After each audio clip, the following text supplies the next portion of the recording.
ஸ்தோத்திரம். கர்த்தருடைய பரிசுத்த நாமத்திற்கு மகிமை உண்டாவதாக. ஆண்டவராகிய இயேசுவின் நல்ல நாமத்தில் இந்த காலையில உங்களோடு கூட தேவனுடைய வார்த்தையை பகிர்ந்து கொள்வது கர்த்தர் எனக்கு கொடுத்த ஒரு பெரிய வாய்ப்பாக, ஆசீர்வாதமாக கருதுகிறேன். ஆதியாகமத்தின் புஸ்தகத்தை நாம் திருப்புவோம். அதுல 19ஆம் அதிகாரம், ஆதியாகமம் 19ஆம் அதிகாரம் 13வது வசனத்தை உங்களுக்கு நான் வாசிக்கிறேன். 13, 14, 15. நாங்கள் இந்த ஸ்தலத்தை அழிக்கப் போகிறோம். இவர்கள் கூக்குரல் கர்த்தருடைய சமூகத்தில் பெரிதாய் இருக்கிறது. இதை அழிக்க கர்த்தர் எங்களை அனுப்பினார் என்றார்கள். அப்பொழுது லோத்து புறப்பட்டு தன் குமாரத்திகளை விவாகம் பண்ண போகிற தன் மருமக்கமாரோட பேசி, நீங்கள் எழுந்து இந்த ஸ்தலத்தை விட்டு புறப்படுங்கள், கர்த்தர் இந்த பட்டணத்தை அழிக்கப் போகிறார் என்றான். அவனுடைய மருமக்கள்மாரின் பார்வைக்கு அவன் பரியாசம் பண்ணுகிறதாக கண்டது. கிழக்கு வெளுக்கும் போது அந்த தூதர் லோத்துவை நோக்கி, பட்டணத்திற்கு வரும் தண்டனையில் நீ அழியாதபடிக்கு எழுந்து உன் மனைவியையும் இங்கே இருக்கிற உன் 2 குமாரத்திகளையும் அழைத்து கொண்டு போ என்று சொல்லி அவனை துரிதப்படுத்தினார்கள்.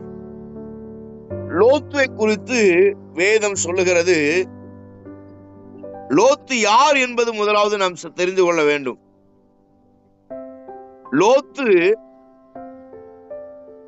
லோத்துவுக்கு ஆபிரகாம் பெரியப்பா. அதாவது லோத்துடைய ஆபிரகாமுடைய சகோதரனுடைய மகன். லோத்து பைபிள் சொல்லுகிறது அவன் நீதிமானாகிய லோத்து. அவனை குறித்து பைபிள் அவன் நீதிமான் என்று அழைக்கப்படுகிறது. 2 பேதுரு 2ஆம் அதிகாரம் 6லிருந்து 9 வரைக்கும் வாசித்து பார்த்தால் உங்களுக்கு புரியும். நீதிமானாகிய லோத்து. அருமையான தேவனுடைய பிள்ளைகளே, அவனை பைபிள் எல்லாரையும் பைபிள் நீதிமான் சொல்ல, பழைய ஏற்பாட்டுல. புதிய ஏற்பாட்டுல தான் எல்லாரையும் நீதிமான் சொல்லுது. ஆனா பழைய ஏற்பாடு சீக்கிரத்துல யாரையும் நீதிமான் சொல்லாது. ஆனா இந்த லோத்துவை குறித்து அவன் நீதிமான் என்று சொல்லப்பட்டிருக்கிறது. நீதிமான் என்கிற பெயர் வாங்குவது மிக கடினம். ஆனால் இந்த லோத்து நீதிமான் என்கிற பெயரை பெற்றான் தேவனிடத்துல. நீங்களும் நானும் தேவனிடத்துல நீதிமான் என்கிற பெயரை பெறுவதற்கு பிரயாசப்பட வேண்டும். ஆனால் இந்த லோத்து தன்னை நீதிமான் என்று தேவன் அழைக்கிற வாக்கியத்தை பெற்றவன் இந்த லோத்து. ஆனால் லோத்துடைய தவறான காரியங்களை இந்த காலவேளையில நாம் பார்ப்போமாக. பிரியமானவர்களே, லோத்துடைய தவறான வாழ்க்கை அவன் குடும்பத்தையும் அவனையும் அழித்து போட்டது என்பதை இந்த காலவேளையில நாம் பார்ப்போம். ஆதியாகமத்தின் புஸ்தகம் 13ஆம் அதிகாரம் 10வது வசனத்தை நீங்கள் பார்த்தால்,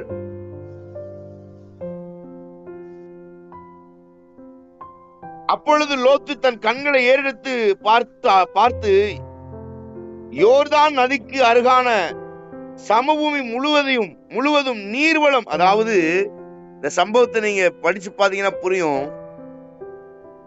ஆபிரகாமுடைய மந்தை மேய்ப்பர்களுக்கும் லோத்துடைய மந்தை மேய்ப்பர்களுக்கும் வாக்குவாதம் வந்தது. ஆபிரகாம் சொல்றான், இப்பா உன்னுடைய மந்தை மேய்ப்பர்களுக்கும் என்னுடைய மந்தை மேய்ப்பர்களுக்கும் செட் ஆகல. 2 பேரும் பயங்கர சண்டை போடுறாங்க. அதனால நீ எங்க போறியோ, நீ கிழக்க போனீனா நான் மேற்கு பகுதிக்கு போகிறேன், நீ வடக்கு பகுதியை தேர்ந்தெடுத்தால் நான் மேற்கு பகுதியை, அதாவது கிழக்கு பகுதியை, நீ எங்க போறியோ அதுக்கு ஆப்போசிட்ல நான் போயிடுறேன், நீ செலக்ட் பண்ணு. உடனே லோத்துவுக்கு கண் பார்வைக்கு இருந்தது சோதோம் குமாரா பட்டணம். அவன் பார்வைக்கு செழிப்பாக இருந்தது. தூரத்திலிருந்து பார்க்கும்போது பாவம் ரொம்ப செழிப்பா இருக்கிற மாதிரி தெரியும், அக்கிரமம் ரொம்ப செழிப்பா இருக்கிற மாதிரி தெரியும். ஆனா அது போக போக வாழ்க்கை அளிக்கும். இந்த லோத்து செய்த 3 தவறான காரியம் என்னவென்றால், முதல் காரியம் தவறான தீர்மானம், ராங் டிசிஷன். தவறான தீர்மானம் எடுத்தான். அவனால சரியான தீர்மானம் எடுக்க முடியல. இதுதான் சரி, இப்படிதான் இருக்கணும், இதைத்தான் நான் செய்ய போறேன்னு அவனுக்கு தெரியல. தவறான தீர்மானம். தூரத்துல இருந்து பார்க்கும்போது அந்த சோதோம் குமாரா பட்டணம் அவன் பார்வைக்கு எப்படி தெரியுமா இருந்துச்சு? நீங்க படிச்சு பார்த்தா தெரியும். ஏதேன் தோட்டம் போல இருந்துச்சான். ஏதேன் தோட்டம் போல அவன் பார்வைக்கு அழகாக இருந்தது. சமபூமி முழுவதும் அழகான நீர்வளம் பொருந்தியதா இருக்க கண்டான். பிரியமானவர்களே, நம்ம பார்வைக்கு சில நேரத்துல அழகா தெரியறதெல்லாம் வாழ்க்கைக்கு ஆசீர்வாதமா இருக்காது, ஆபத்தா இருக்கும். ஆபத்தை விலை கொடுத்து வாங்கின மாதிரி. ஒருவேளை இந்த காலையில அழகை பார்த்து ஏமாந்து இருப்பீர்களே, ஆனால் மனம் திரும்ப வேண்டும். அழகு மாயை. அதனாலதான் பழைய பாடல் ஒன்று உண்டு, அழகும் மாயை நிலைத்திடாதே, அதை நம்பாதே, மயக்கிடுமே, மரணம் ஒரு நாள் சந்திக்குமே, மறவாதே உந்தன் ஆண்டவரை. பைபிள் சொல்லுது அழகும் வீண், மாயை, அழகு மாயை. இந்த லோத்துக்கு அழகா தெரிஞ்சிச்சு, பார்வைக்கு ரொம்ப ஸ்டைலா அழகா செழிப்பா ஏதேன் தோட்டம் போல ரொம்ப தண்ணி நீர் வளம் பொருந்திய செழிப்பா பசுமையா இருந்துச்சு. ஓடிட்டான். பிரியமானவர்களே, அங்க போனதுக்கு அப்புறம் தான் உனக்கு தெரியும், பைபிள் சொல்லுகிறது அங்க எல்லாரும் பொல்லாதவர்களாயிருந்தார்கள். பொல்லாதவர்களாயிருந்தார்கள். பார்வைக்கு அழகா தெரிஞ்சிச்சு. ஆபிரகாம் சொன்னா ரொம்ப அழகா இருக்கு, செழிப்பா இருக்கு, நான் அங்க போறேன், நீங்க வேற பட்டணத்தை தெரிந்துக்கிடுங்க. ஆபிரகாம் சொன்னா சரி ரைட் ஓகே, உனக்கு என்ன பிடிச்சிருக்கோ அதை செய்ப்பா, உனக்கு என்ன அழகா இருக்கோ, என்ன உனக்கு உன் வசதிக்கு தகுந்த மாதிரி இருக்கோ, உனக்கு எது பிடிச்சிருக்கோ நீ அந்த தேசத்துக்கு போ. கடைசியில என்ன ஆனது? போறான் சோதோம் குமாரா பட்டணத்துக்கு. பாவம் பெருகியிருந்தது, அக்கிரமம் பெருகியிருந்தது, பொல்லாத மனுஷர்களா இருந்தார்கள், ஒருத்தங்க கூட நல்லவன் இல்லை. ஆணும் அவலட்சணமான காரியத்தை செஞ்சாங்க, பெண்ணும் தவறான காரியம் செய்தார்கள். பாவம் பெருகியிருந்தது. என்ன செய்யணும்னு தெரியல, ஏன்னா இவன் பார்வைக்கு அழகா இருந்துச்சு. தீர்மானம் தப்பு, தவறான தீர்மானம். ஒருவேளை இன்னைக்கு தவறான தீர்மானம் எடுத்துட்டு உட்கார்ந்து இருக்கீங்களா, என்ன செய்யறதுன்னு தெரியாம? ஐயோ, நிறைய பேர் சொன்னாங்க இதை செய்யாத, இதை பண்ணாத, இப்படி செய்யாத, இது உன் வாழ்க்கையை அழிச்சிரும், வேண்டாம் வேண்டான்னு பலர் சொல்லியும் நீங்க கேட்காம அந்த காரியத்தை செஞ்சீங்களா? இன்னைக்கு கர்த்தர் உங்களோட தான் பேசி கொண்டிருக்கிறார். தவறான தீர்மானம், தவறான உடன்படிக்கை, தவறான காரியம் உங்க வாழ்க்கையை அழிச்சிரும். தவறான தீர்மானம் வேண்டாம். நீ என்ன தீர்மானம் எடுக்கிறீங்கன்னு பாருங்க. லோத்து தவறான தீர்மானம். பிரியமானவர்களே, ஓடி ஓடி உழைச்சி என்ன பண்ண, ஓடி ஓடி சாதிச்சு என்ன பண்ண? அருமையான தேவனுடைய பிள்ளைகளே, வேண்டாம். தீர்மானம் தப்பா இருந்துச்சுன்னா ரொம்ப கஷ்டம். லோத்து தவறான தீர்மானம் எடுத்ததுனால குடும்பமே போச்சு. ஹோல் ஃபேமிலி, முழு குடும்பமும் போச்சு. ஒரு நபர் போயிருந்தா பரவாயில்ல, எல்லாமே போயிட்டான் வாழ்க்கை. அருமையான தேவனுடைய பிள்ளைகளே, தீர்மானம் தவறா இருக்கும் போது நாம் செய்வது எல்லாமே தவறாதான் இருக்கும். உன்னை புரிஞ்சுக்கோங்க, தவறான இடத்துல இருந்துகிட்டு சரியான காரியத்தை செஞ்சு ஜெயிச்சிடலான்னு நினைக்கவே முடியாது, ஜெயம் கிடைக்காது. சரியான இடத்துல இருந்துகிட்டு தவறான காரியத்தை செஞ்சாலும் சக்சஸ் வராது. சரியான இடத்துல சரியான காரியத்தை செய்தா மட்டும்தான் வெற்றியும் ஜெயத்தையும் ஆண்டவர் தர முடியும்.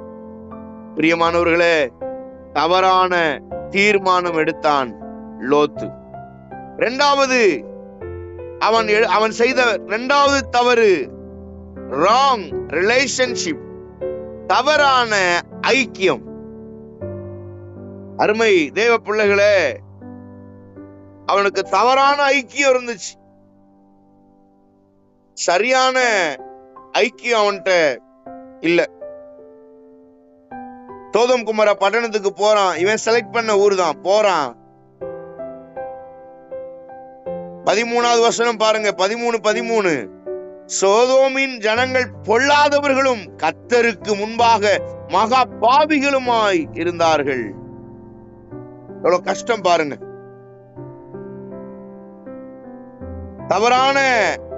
தவறான ஐக்கியம், தவறான ரிலேஷன்ஷிப், தவறான காரியம் இந்த லோத்துவுக்கு வந்ததுனால அவன் இந்த பொல்லாதவர்களாகிய கூட்டத்தோடு சேர்ந்தான்.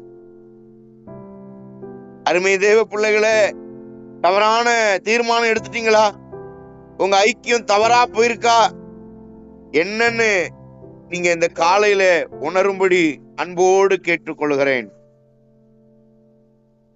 ஆபிரகாமின் சகோதரருடைய குமாரனாகிய லோத்து சோதோமின் குடிகளாய் இருந்தபடியால் அவனையும் அவன் பொருட்களையும் கொண்டு போய் விட்டார்கள். தவறான ஐக்கியம், இவன் தவறான ஐக்கியம் இருந்ததுனால இவனை எடுத்துட்டே போயிட்டாங்க எல்லாரும். முதல் அதிகாரம் 13 அதிகாரத்துல ஐக்கியம் சரியில்லை. அதுக்கு அடுத்த அதிகாரம் லோத்துவை கொள்ளையடித்து கொண்டு போயிட்டாங்க. சோதோமின் ராஜா திரும்ப ஆபிரகாம் போய் அதை மீட்டு கொண்டு வந்தான். அருமையான தேவனுடைய பிள்ளைகளை, தவறான ஐக்கியம். நீங்க பைபிள்ல வாசித்து பாருங்க, ஆபிரகாம் எவ்வளவு சாஃப்டான ஆளுன்னு தெரியும். ஆபிரகாம் கோவமே பட்டதில்லை. பைபிள்ல ஆபிரகாம் எங்கேயுமே கோவமே படல, எரிச்சல் அடையல, கோவம் அடையல, யாரையும் அடிக்கல, யாரையும் துன்புறுத்தல. ஆபிரகாம் ரொம்ப சாஃப்ட் நேச்சர். அவருடைய வாழ்க்கை ரொம்ப சாஃப்டா இருந்துச்சு.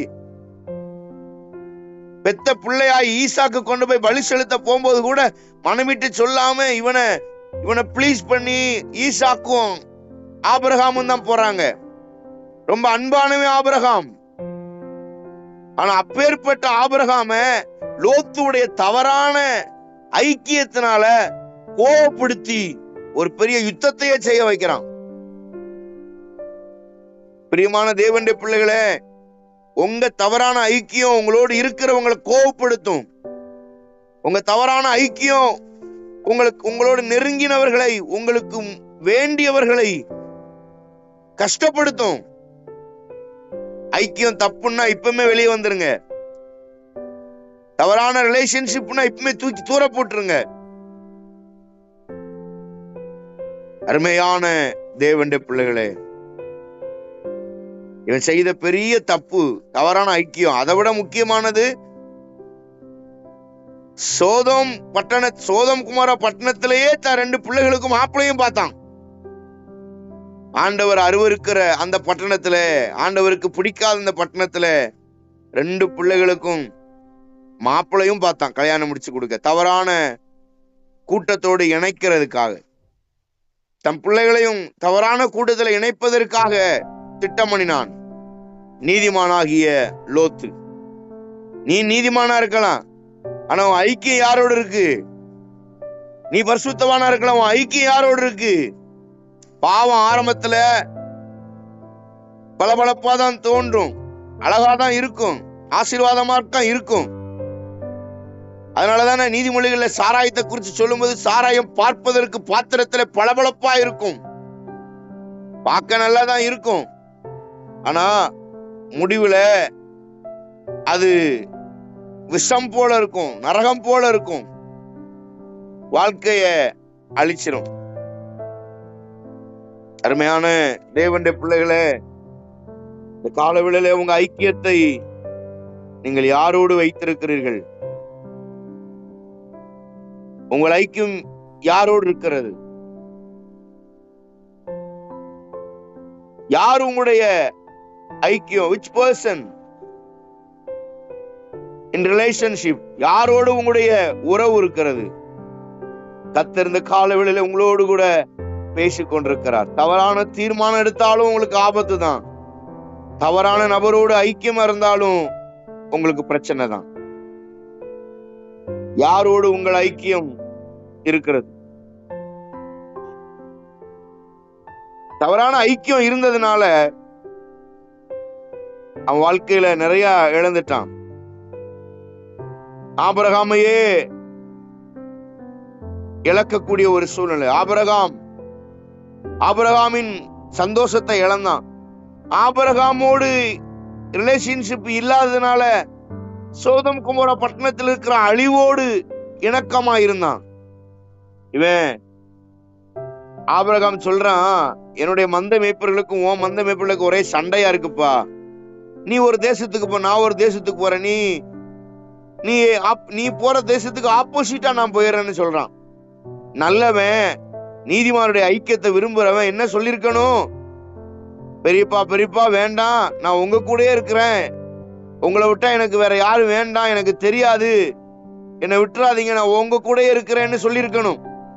ஆனா இவன் செஞ்ச பெரிய தப்பு. ஆபிரகாம் சொன்ன உடனே அவன் செழிப்பான தேசத்தை தேடினான். இந்த காலையில ஊழியரோடு ஐக்கியம் இருக்கா? எந்த நல்லது கெட்டது சாதாரண ஒரு சின்ன விஷயமா கூட ஊழியக்காரனோட ரிலேஷன்ஷிப் இருக்கா? ஊழியக்காரோட ஐக்கியம் இருக்கா? அல்லது சோதம் குமோரா பட்டணத்தோட ஐக்கியம் இருக்குதா? தேவ மனுஷர்களோட ஐக்கியம் இருக்குதா? அல்லது அழிய போகிற சோதம் குமோரா பட்டணத்தோடு உங்கள் ஐக்கியம் இருக்கிறதா? யாரோடு உங்களுடைய ரிலேஷன்ஷிப் இருக்கிறது? யாரோடு உங்கள் ஐக்கியம் இருக்கிறது? தவறான ஐக்கியம் ஒன்னையும் கெடுத்து எல்லாத்தையும் கெடுத்துரும். ரொம்ப கவனமாக இருக்க வேண்டும். ஐக்கியம் மாறும்போது இழப்புகள் வரும், ஐக்கியம் மாறும்போது அவமானங்கள் வரும். ஐக்கியம் மாறும்போது ஆரம்பம் நல்லா இருக்கும், ஆனா முடிவு சரியா இருக்காது. ஆண்டவர் சிலரை நம்மளை விட்டு அகற்றுறாருன்னா ஆசீர்வாதம். அதுக்காக ஐயோ என்னை விட்டு பிரிச்சுட்டாரு, ஐயோ அப்படின்னா அழுதிங்கன்னா அது தவறான ரிலேஷன்ஷிப், தவறான உறவு, அதனால ஆபத்து வரும். ரூத்த மாதிரி இருக்கணும். நகோமி சொல்றா, நீ போயிரு, இதுக்கு மேல ஒரு பிள்ளையை பெற்று உங்களுக்கு குடும்பத்தை நடத்துறதுக்கு என்னால ஒண்ணும் செய்ய முடியாது, நீங்க உங்க ஊருக்கு போங்க, நீங்க நல்லா இருங்க, உங்க ஊர்ல ஒரு பையனை பார்த்து கல்யாணம் முடிச்சு சந்தோஷமா இருங்கன்றா. ஏன்னா புருஷன் இறந்துட்டான். நகோமியுடைய மருமக்குமார் 2 பேரு, ரூத்து, ஓர்பால். ஆனா ஓர்பால் சொல்றா மாமியாரை முத்தமிட்டு போயிட்டா. ஆனால் ரூத்து சொல்றா, ரூத் 1:16 ஐக்கியத்தை தப்பா பயன்படுத்தல, ஐக்கியத்தை சரியா வச்சிருந்தா, ரிலேஷன்ஷிப்பை சரியா வச்சிருந்தா. நகோமிட்ட சொல்றா, அந்த உங்களை விட்டுட்டு போறதை குறிச்சு என்கிட்ட பேசாதீங்க, உன் தேவன் என் தேவன், நீ எங்க இருக்கிய அங்கதான் நான் இருப்பேன்.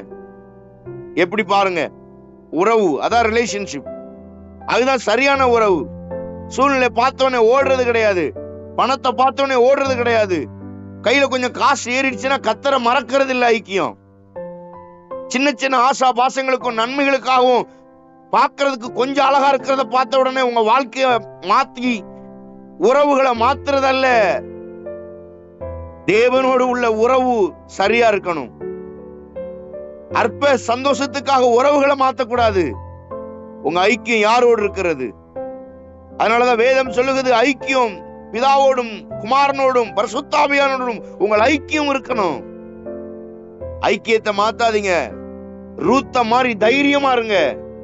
உன் தேவன் என் தேவன், இன்னும் உன்னை விட்டு என்னை பிரிஞ்சு போற மாதிரி இனிமேல் ஒரு வார்த்தை பேசுன கர்த்தருடைய ஜீவனை கொண்டு சொல்றேன்றா. எப்படி உங்க ஜீவியம், உங்க வாழ்க்கை, உங்களோட ரிலேஷன்ஷிப் எப்படி இருக்கிறது? யாரோடு இருக்கிறது? தவறான உறவு, தவறான ரிலேஷன்ஷிப் இருந்துச்சுன்னா உங்களோட வாழ்க்கையவே அழிச்சிரும். தேவனோடு உறவு இருங்க, தேவனோடு பேசுங்க. சின்ன காரியமோ பெரிய காரியமோ தேவனை நம்பி வாழுங்க. 1000மோ 1 ரூபாயோ கர்த்தர் கரத்துல இருந்து பெற்றுக்கிடுங்க. ஒத்த ரூபாய்க்கும் தேவ சமூகத்துல காத்திருங்க. கர்த்தர் நிச்சயம் நமக்கு அற்புதங்களை செய்வார். நம்முடைய ஆண்டவரை குறித்து சொல்ல, சின்னவன் 1000 சிறியவன் பலத்த ஜாதியமாக்குகிற தேவன். ஒருவது கைவிட மாட்டார். அவரை நம்புங்க, அவருடைய உறவுல இருங்க, அவரோடு கூட பேசுங்க. பார்க்கறதுக்கு உங்களுக்கு தீமை போல தெரியலாம், ரொம்ப கஷ்டமா தெரியலாம், ஐயோ இது ரொம்ப கஷ்டம்னு உங்களுக்கு தெரியலாம். ஆனா அது ஆண்டவருடைய பார்வையில ஆசீர்வாதமா இருக்கும். ஆரம்பத்துல கஷ்டமா இருக்கும், ஆனா முடிவு சம்பூர்ணமா இருக்கும். பிரியமானவர்களே, உங்களுடைய தவறான ஐக்கியம் எல்லாரையுமே கெடுத்துரும். லோத்துடைய தவறான தீர்மானம், தவறான ஐக்கியம். கடைசியாக ஒண்ணு சொல்றேன், தவறான முன்னுதாரணம். லோத்துவ போல தவறான முன்னுதாரணமா இருந்துடாதீங்க.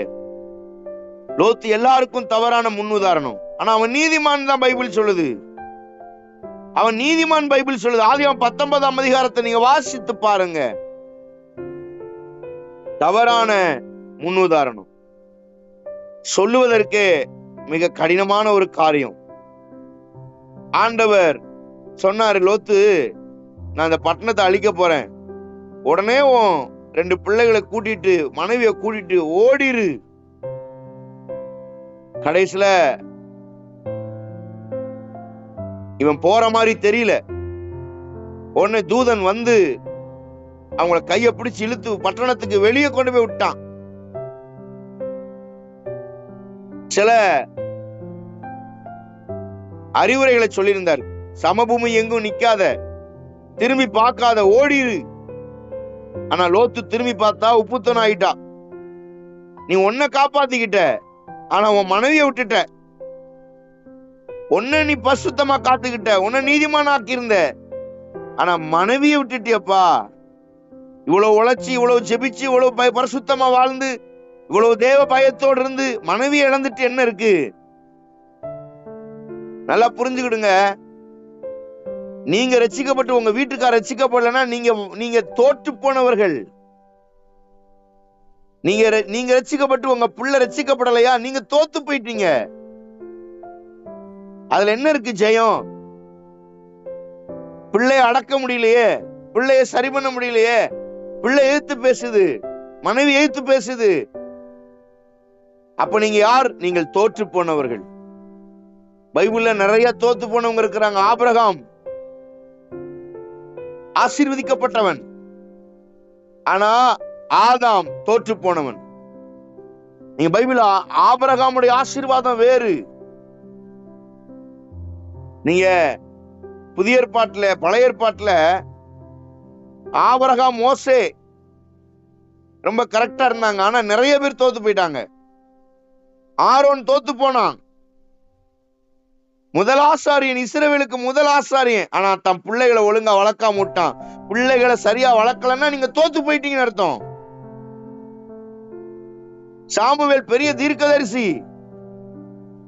தம் பிள்ளைகளை சரியா வளர்க்கல, தோற்று போன ஊழியக்காரன். சாமுவேல் ராஜாவை அபிஷேகம் பண்ணக்கூடிய திறமையும் தைரியமும் தகுதியும் கர்த்தர் கொடுத்திருந்தாரு. ஆனா சாமுவேல் தோற்று போனான். ஏலி ஆசாரியன், பெரிய ஆசாரியன், இஸ்ரவேலுக்கு ஆசாரியனா இருந்தவன். ஆனா அவன் நல்லா இருந்தான்யா. அம்மா அவன் நல்லா இருந்தான், ஆனா தன் பிள்ளைய தப்பா வளர்த்துட்டான். பிள்ளைகள் சரியில்லை. 1 சாமுவேல வாசித்து பாத்தீங்கன்னா, ஏலிக்கு கண்ணு தெளிவில்ல, பிள்ளைங்க தப்பு பண்ண ஆரம்பிச்சாங்க. பைபிள்ல நிறைய பேரு தன்னை ஒழுங்கா பாத்துக்கிட்டு தன் பிள்ளைகளை சரியா வளர்க்காம போயிட்டாங்க. தவறான முன்னுதாரணம். நீங்க ஜெபிச்சு என்ன செய்ய, பிள்ளைகள் என்ன செய்யுது? நீங்க பைபிள் வாசி என்ன செய்ய, உங்க பிள்ளைகள் என்ன செய்யுது? தவறான முன்னுதாரணமா நம்ம ஒரு நாள் இருந்துடக்கூடாது. ஐக்கியம் தப்பா இருந்தா தவறான முன்னுதாரணம் தான். உங்களுடைய கண்ணு கர்த்தரை நோக்கி இருக்கணும். தேவனுடைய ஐக்கியத்தை விட்டு விலகிடக்கூடாது. கர்த்தருடைய ஐக்கியத்தை விட்டு நீங்க விலகிடக்கூடாது. யாரோடு உங்கள் ஐக்கியம், அதை பொறுத்து தான் நீங்க ஒரு பேட் எக்ஸாம்பிளா இருந்துடக்கூடாது. நீதிமான் தான் லோத்து, ஆனா ஐக்கியத்தை இழந்துட்டானே. நடந்தது என்ன தெரியுமா? ஊரை விட்டு தூக்கி கையை பிடிச்சு தரதரன்னு இழுத்து ஊரை விட்டு வெளியே விட்டாச்சு. மனைவி உப்புத்தன் ஆயிட்டா. இவன் மலைக்கு உச்சிக்கு போயிட்டான். சோதம் குமாரா பட்டணம் அழிஞ்சு போச்சு. இப்ப என்ன பிரச்சனைன்னா, இந்த லோத்துடைய 2 பொம்பளை பிள்ளைங்க இருக்காங்க பாத்தீங்களா, அவங்களும் லோத்துடைய 2 பொம்பளை பிள்ளையும் இந்த அப்பாவும் 3 பேர் தான் இருக்கிறாங்க. மலையில போய் குகையில வாழ்றாங்க.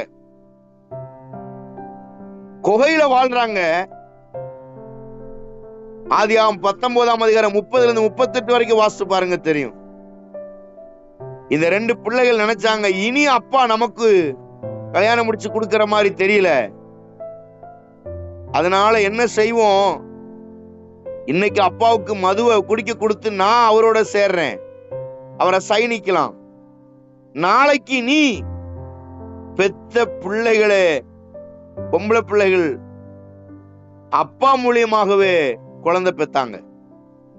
எவ்வளவு வேதனை, எவ்வளவு முன்னுதாரணம், தப்பான முன்னுதாரணம் பாருங்க. பெத்த தகப்பனோடு பிள்ளைக சேர முடியுமா? லோத்துடைய வாழ்க்கையில நடந்தது நீதிமான் தான், ஆனா தவறான முன்னுதாரணம். எவ்வளவு அசிங்கமா இருக்கு பாருங்க. முன்னுதாரணம் தப்பு. இந்த கால வேளையில உங்களுடைய முன்னுதாரணம் எப்படி இருக்கிறது? யாரை போல வாழுகிறீர்கள்? உங்களை பார்த்து மத்தவங்க திருந்த முடியுமா? உங்களை பார்த்து மத்தவங்க மனம் திரும்ப முடியுமா? அப்படிப்பட்ட வாழ்க்கை வாழ்றீங்களா? இல்லையே. தன்னை நீதிமானாக காத்து கொண்டவன் தன் பிள்ளைகளை விபச்சாரத்தை செய்கிற அளவிற்கு தகப்பனோடு உடல் உறவு செய்யக்கூடிய ஒரு கேவலமான ஒரு காரியத்தை செய்தான். இந்த காலை வேளையில உங்களுடைய வாழ்க்கையில் இந்த 3 காரியம் இருக்கிறதா என்று பாருங்க. Wrong decision, wrong relationship, wrong அதாவது தவறான முன்னுதாரணம், bad example, the wrong example. இந்த காலையில ஆண்டவர்கிட்ட நீங்க சொல்ல வேண்டியது என்ன தெரியுமா? ஆண்டவரே, நான் ஒரு தவறான முன்னுதாரணமா இருந்துடக்கூடாதுப்பா. என் பிள்ளைகளுக்கு, என் மனைவிக்கு, என் கணவனுக்கு நான் தவறான முன்னுதாரணமா இருந்துடக்கூடாது. நிச்சயம் ஆண்டவர்கிட்ட நீங்க கேட்பீங்கன்னா கர்த்தர் உங்களுக்கு அற்புதத்தை செய்ய வல்லவராயிருக்கிறார். இனி நீங்க நிறைய லோத்து குறிச்சு பார்த்தா தெரியும். தேவனுடைய பிரசன்னத்தை இழந்தான், தேவனுடைய ஆறுதலை இழந்தான். அவன் வாழ்க்கையில எல்லாத்தையுமே இழந்துட்டான். பைபிள்ல ஒரு மனுஷனுடைய வாழ்க்கையை பார்த்து இன்னொருத்தவங்க ஒரு தாக்கத்தை உண்டாக்கும். ஆனா இவன் வாழ்க்கையை குறிச்சு எந்த தாக்கமும் இல்லை. ஸ்தேவான் மரிக்கும் போது சவுலுக்கு ஒரு தாக்கம் உண்டாச்சு. ஆனா இத லோத்து மரிக்கும் போது ஒன்னும் இல்ல, வாழ்ந்தும் பிரயோஜனம் இல்லை. இவ்வளவு பரிசுத்தமா வாழ்ந்தும் பிரயோஜனம் இல்லை. No use. இன்னைக்கு கர்த்தர் உங்களோடு பேசுறாருமா, பிரதர் சிஸ்டர், கர்த்தர் உங்களோடு பேசுறாரு. உங்கள் ஐக்கியம் எப்படி இருக்கிறது?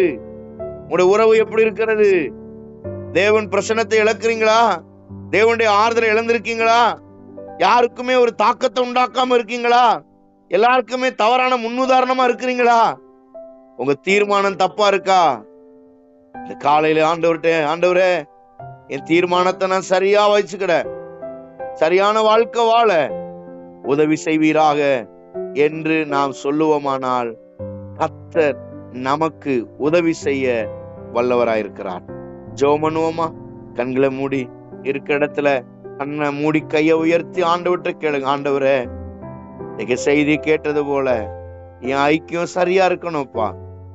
ஆண்டவரே, தவறான ஐக்கியம், தவறான தீர்மானம், ஆண்டவரே இன்றைக்கு என் வாழ்க்கையில தவறான முன்னுதாரணம், இந்த மூணு காரியத்துல நான் சரியா இருக்க கர்த்தர் எனக்கு உதவி செய்வீராக. ஜெபம் பண்ணுவோமா? எல்லாரும் கண்களை மூடி ஸ்தோத்திரம் பண்ணுவோம். ஸ்தோத்திர ராஜா, ஸ்தோத்திரம் ஆண்டவரே. ஆண்டவரே உமக்கு நன்றி ராஜா, நன்றி தகப்பனே. பரலோக தேவனே, இந்த நல்ல கால வேளையில ஆண்டவரே, இந்த அதிகாலை வேளையில உம்மை சந்திக்கவும் பார்க்கவும் கொடுத்த கிருபைக்கு நன்றி. இன்னைக்கு கேட்ட செய்தியின்படி எங்களுடைய ஜீவியம் லோத்துவை போல மாறாதபடிக்கு, தன்னை நீதிமானாய் காத்து கொண்டவன் தன் குடும்பத்தை காக்க முடியாது போனானே ஆண்டவரே, கர்த்தாவே அவனை போல எங்களுடைய வாழ்க்கை மாறாதபடிக்கு எங்களையும் நீதிமானாக வைக்கவும், எங்களுடைய குடும்பத்தையும் நீதிமானாக காப்பாற்றவும் எங்களுக்கு பலன் தரும்படியாக நாங்கள் ஜெபிக்கிறோம். ஒவ்வொரு பிள்ளைகளையும் கரத்தில் ஒப்பு கொடுக்கிறோம். ஒவ்வொருவரையும் கர்த்தர் ஆசீர்வதிப்பீராக என்று ஜெபிக்கிறோம். உங்க நாமம் மகிமைப்படட்டும். இயேசு கிறிஸ்துவின் நாமத்தில் ஜெபிக்கிறோம் எங்கள் ஜீவனுள்ள நல்ல பிதாவே. ஆமென், ஆமென். கர்த்தர் உங்களை ஆசீர்வதிப்பாராக. God bless you.